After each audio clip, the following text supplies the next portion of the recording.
یہ جو معاشرے میں، سوسائٹی میں جو اخلاقی بگاڑ آ رہا ہے، ہمارے نوجوانوں میں، ہمارے بچوں میں، ہماری لڑکیوں میں، ہماری ماں و بہنوں میں، اس کا بیسک وجہ سبب لباس کا صحیح نہ ہونا ہے۔ آج ہمارے مسلمان یونیورسٹیز کے نام پر، کالجز کے نام پر جو ہماری بیٹیوں کو ہم نے جس حد تک چھوٹ دی ہے وہ قابل اطمینان نہیں ہے۔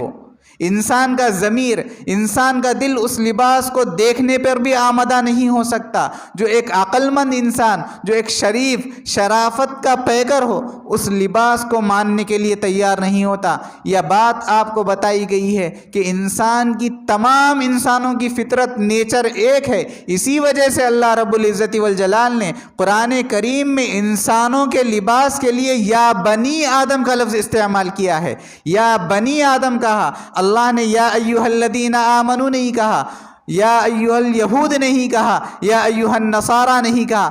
اللہ نے جتنی انسانیت ہے سب کو مخاطب کیا ہے۔ اللہ کے مخاطب تمام انسانیت ہے، مرد بھی اور عورتیں بھی۔ اللہ نے بعض چیزیں ایسی کی جو اجتماعی طور پر سب کو کرنا ہے۔ اللہ نے اگر وہ نہ کریں گے تو سب گنہگار ہوں گے۔ یہاں پر ریلیجن کو اللہ نے بیچ میں نہیں لایا۔ کیوں؟ اللہ کو معلوم ہے کہ اگر ہم نے ریلیجن کو بیچ میں لا کر اس کو کیٹیگری قائم کر دی تو ہو سکتا ہے کہ جو مذہب، جو دھرم میرے نزدیک قابل قبول ہوگا، لیکن شیطان کے بہکانے کی وجہ سے وہ دھرم کو ماننے والے بھی، وہ مذہب کو ماننے والے بھی بہک سکتے ہیں، گمراہ ہو سکتے ہیں۔ اسی وجہ سے اللہ نے جنرلی حکم دے دیا، اس میں کسی کا بھی امتیاز نہیں کیا، نہ امیر کا کیا، نہ غریب کا کیا، نہ چھوٹے کا، نہ بڑے کا، نہ گورے کا، نہ کالے کا۔ انسان چاہے کتنا ہی کالا کلوٹا کیوں نہ ہو، اس کو بھی اللہ نے لباس یواری سوآتکم کا لفظ استعمال کیا اور یہی حکم دیا ہے۔ اور اگر انسان انگریز کیوں نہ ہو، اس کو بھی اللہ رب العزت والجلال نے سوآتکم وریشا کا لفظ استعمال کیا ہے کہ تم ایسا لباس زیب تن کرو گے، اپنے جسم کے ظاہری حصے پر ایسا لباس لٹکاؤ گے، ایسا لباس پہنو گے جس کی وجہ سے تمہارا ستر یعنی سوآت، جو تم جس کو دکھانا نہیں چاہتے، چھپانا چاہتے ہو، تم اس کو ڈھانک لو گے، یہی چیز تمہارے لیے زیب و زینت کا سبب بنے گی۔ لیکن آج ہمارے معاشرے میں، سوسائٹی میں، کلچر کے نام پر، مغربی تہذیب کے نام پر جو ہم لباس استعمال کر رہے ہیں،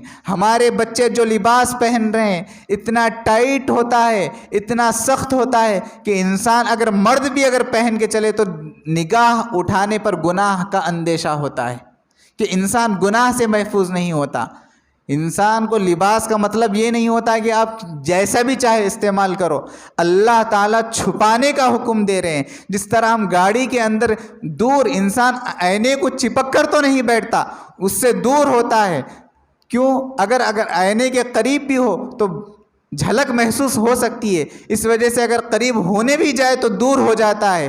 اللہ نے بھی یہی کہا کہ تم ایسا لباس استعمال کرو جو ڈھیلا ڈھالا ہو، تمہارے اعضاء کو ظاہر نہ کر سکے، جس کی وجہ سے تم لوگوں کے مذاق کا سبب بن سکو، لوگ تمہاری تسخیر اڑائے، تمہارا مذاق اڑائے، کسی بھی اعتبار سے تمہاری چلن اس طرح کی نہ ہو، تم لباس پہن کر کہ تمہاری چلن کی وجہ سے لوگ تم کو معیوب نگاہوں سے دیکھنے لگے، تمہارے اوپر ہنسی مذاق کرنے لگے۔ اگر ہم یہ اپنا لباس پہن کر کرتے ہیں تو گنہگار جتنا مذاق اڑانے والا ہوتا ہے میرے عزیزو، پہننے والا اس سے زیادہ گنہگار ہوگا، کیونکہ اللہ نے تم کو ہر چیز کا علاج قرآن کریم میں بتا دیا۔ اگر ہم نے نہیں سیکھا، ہم نے اس پر عمل نہیں کیا، غلطی ہوں گی تو ہماری ہوں گی، غلطی ہوں گی تو ہمارے ماں باپ کی ہوں گی، کیونکہ اللہ کے نبی صلی اللہ علیہ وسلم نے ارشاد فرمایا تھا کہ جب تمہاری اولاد 7 سال کی عمر کو پہنچ جائے تو تم ان کی دین پر، تم ان کی اخلاق پر، تم ان کے عادات پر، ان کے اطوار پر توجہ دو، تم ان کو دین کی بیسک چیزیں سکھاؤ، تم ان کو ہر وہ چیز سکھاؤ جو انسان کو میچور ہونے کے بعد، بالغ ہونے کے بعد ضروری ہے۔ لیکن میرے عزیزو، نہ آج ہم نے وہ چیز سیکھی ہے، نہ ہمارے والدین کو، ہمارے ماں باپ کو اتنی فرصت ہے کہ ہم اپنے کمائی کے ذریعے سے اپنے کاروباروں میں سے وقت نکال کر اپنی اولاد کی دینی اعتبار سے اخلاقی اعتبار سے ان پر توجہ دے سکے، ان پر فوکس کر سکے کہ ہماری اولادیں کس ٹریک پر جا رہی ہے، ہمارا معاشرہ کس اینگل سے ہم کو اپنا رہا ہے، مغربی تہذیب کے نام پر، مغربی تہذیب و تمدن کے نام پر اسلام کے اور اسلامی قانون کے کیا دھجیاں اڑائی جا رہی ہے۔ آج میرے عزیزو، مسلمانوں کو، اسلام کو جتنا ہمارے اخلاق کی تنزلی کی وجہ سے، ہمارے کیریکٹر کی وجہ سے جتنا نقصان پہنچا، الامان الحفیظ کسی غیر مذہب کی وجہ سے اتنا نقصان نہیں پہنچا۔